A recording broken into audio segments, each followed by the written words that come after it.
Magandang araw sa inyong lahat mga kababayan. Welcome back sa ating vlog. Ngayon ay nandito na ang Bagyong Inday.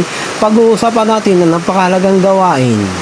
Kung paano natin maprotektahan ng ating mahalagang solar system component sa loob ng bahay, lalo na ang ating inverter.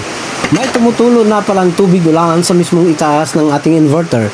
Kapag hindi natin ito agad naasikaso, malaki ang panganib na masira ang ating kagamitan. At sayang naman po ang ating puhunan sa solar, lalo na sa ngayong kailangan natin ng matatag na kuryente sa gitna ng bagyo. Kung titingnan natin ang bubong dito, makikita niyo po ang mga butas na naiwan noong nag-drill ng mga rivets para sa pagkabit.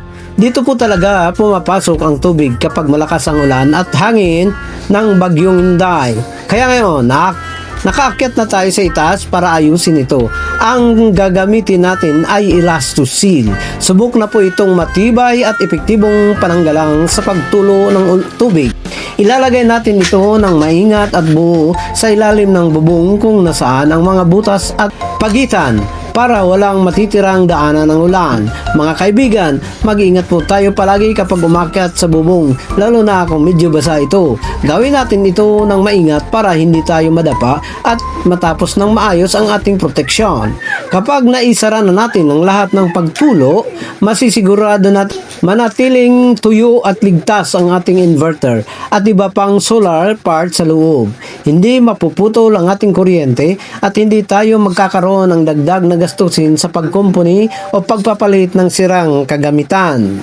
Ganyan lang po kasimple ang paghahanda natin nitong Bagyong Inday ng kasalukuyan. Ang maliit na pagkukumpuni ngayon ay malaking proteksyon para sa ating bukas.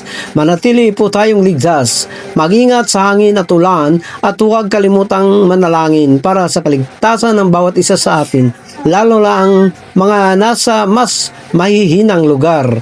Maraming salamat sa pagsama sa akin ngayon. Huwag kalimutang mag-iwan ng mensahe sa ibaba kung may tanong kayo at ipagpapatuloy natin ang pagtutulungan hanggang sa muli.